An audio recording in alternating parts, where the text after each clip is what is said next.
Welcome to HardReset.Info channel, dear viewers. In front of me Vivo V15, and now I can show you how to recover deleted photos and videos from the recycle bin on this device.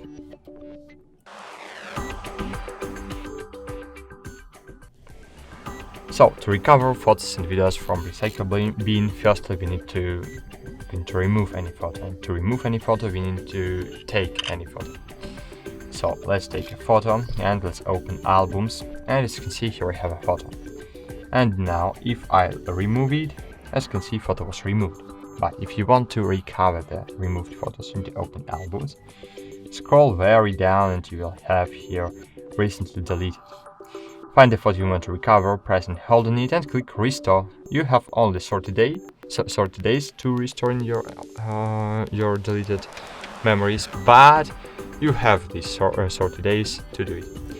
Thanks for watching, like this video, subscribe to our channel, and bye. See you.